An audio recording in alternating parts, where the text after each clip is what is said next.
Testing. Testing. Can you hear me?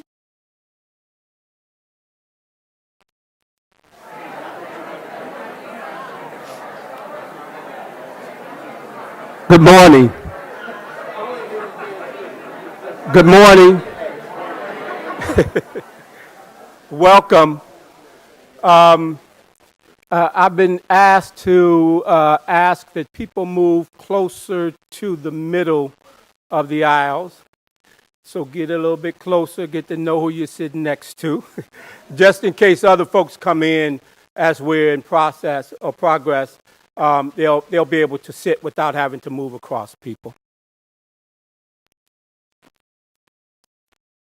So again, thank you for coming this morning. We have a full house. Many faces I've seen before. Good to see you. Some I haven't. I'm glad that you're here. I want to ask if we have cell phones. I know we're very busy people, but if we have cell phones, that we turn them off so that in the middle of presentations we don't hear any ringing. Again, I'm glad that we're here today, that you're able to join us.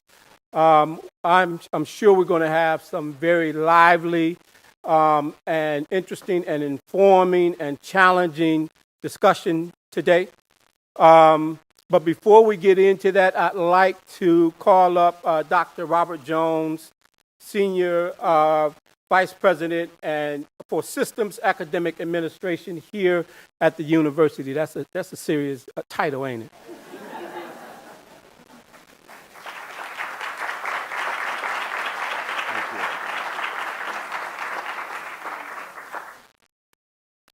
Thank you very much, Rapa, and good morning to each and every one of you.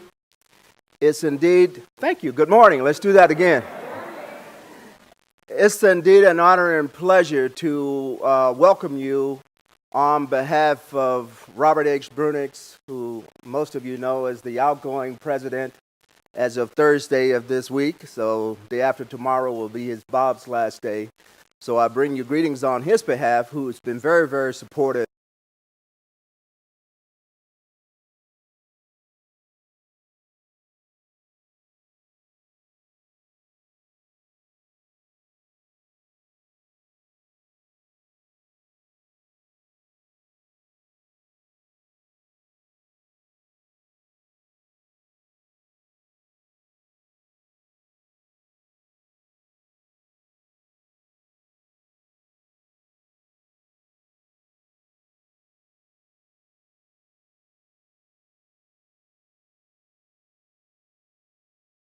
2005, President Brunix initiated a very bold agenda, which was to move the University of Minnesota to being one of the top public research universities in the world.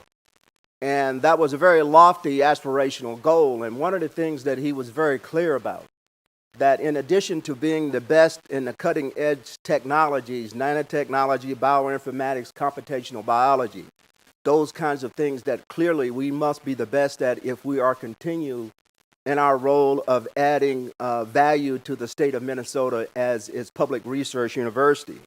But he was also very clear that we needed to think differently about our role as an urban university. Historically, we have served this state extremely well as the state's only land-grant institution. Felt very strongly that we needed to think differently about our role as an urban university, taking advantage of the fact that we're perhaps the only urban university, only urban land-grant university of our size and mission that's located in a major metropolitan area, and we needed to think differently about our role in serving urban communities. And as most of you know, this led to the first strategic objective of creating a place-based strategy over in North Minneapolis that we call UROC, which is the acronym for the Urban Research and Outreach and Engagement Center, where we have strategically located multidisciplinary teams of faculty and staff in partnership with people in that community and other urban communities to address some of the complex issues that challenged our urban environment. And this strategy, this place-based strategy in North Minneapolis, built on a more than 40-year legacy that CURE, the Center for Urban and Regional Affairs, has been engaged in this community for more than 40 years in terms of it being a model of how the university must leverage its unique role and leverage its resources to serve our vital communities. CURE has worked with organizations to attract funding for regional projects, and we're here today to talk about one such opportunity, the Corridors of Opportunity. Someone forgot to turn their cell phone off, didn't they? Quietly do so. I'll continue to talk so you can. Corridors Opportunity Project is a combined effort of two recent grants that came to the Twin Cities region. One grant from Living Cities, which is a consortium of foundations that provide funding for development of transitway projects in regions. And I think ours is one of only 5 Living Cities grants that were provided nationwide. The second grant comes from HUD, EPA, and DOT that were received by the Met Council, which also supports planning around the development of transitways as a means of increasing the sustainability of urban development in this region. Since both of these grants have common threads, they have been joined or merged in specific ways to create and to form the Corridors for Opportunity.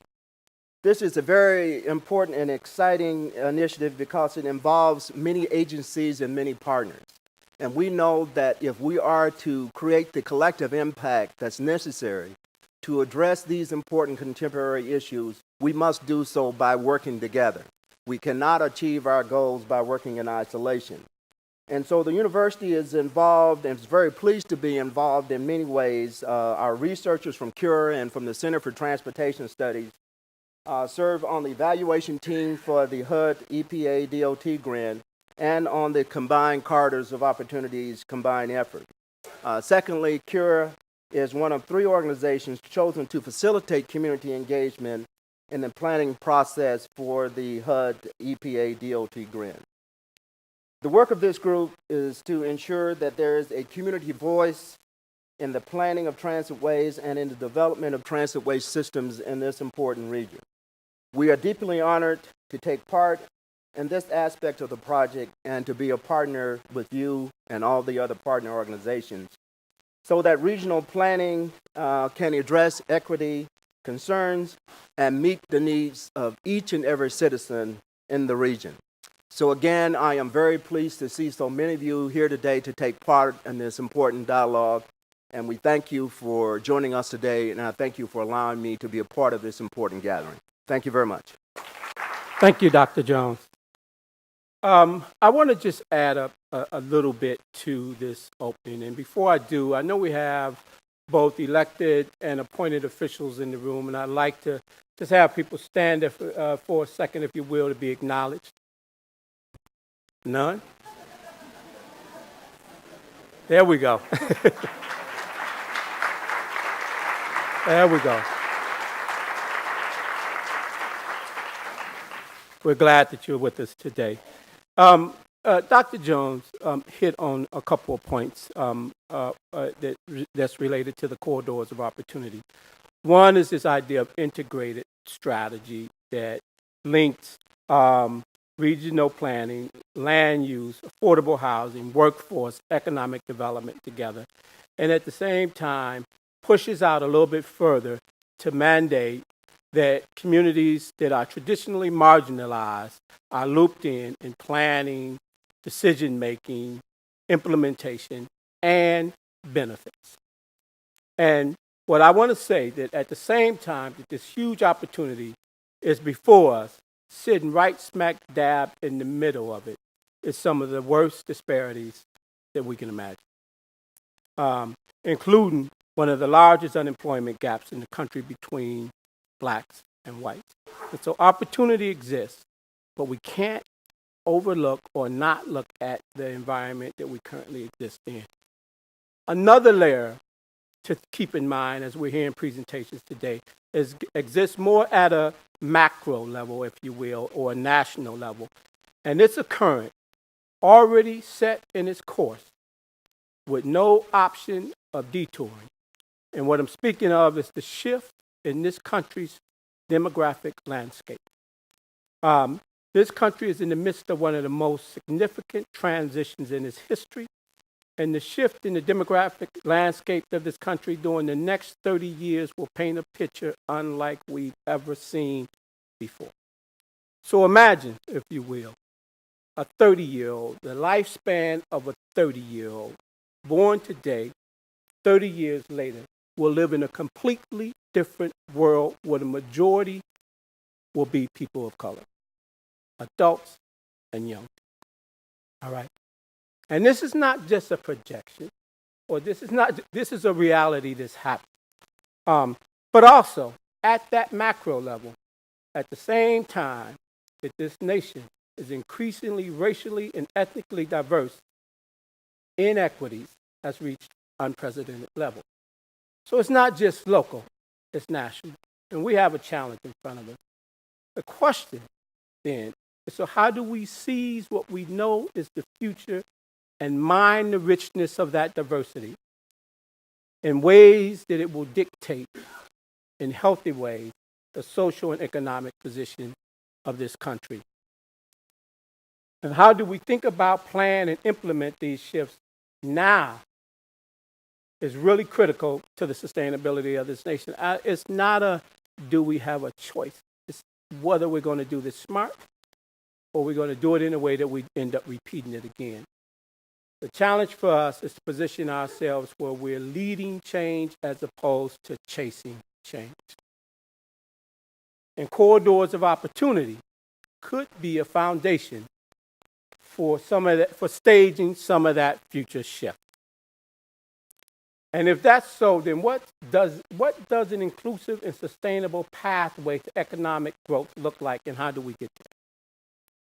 To help us think about this, today we have three of our foremost thinkers on the issue of equity and economic development that's going to spend time with us, thinking out loud, pushing us to consider new frameworks, new ways to think about planning, moving forward, new ways to think about a reality that's in the future, but that we know and can feel present now.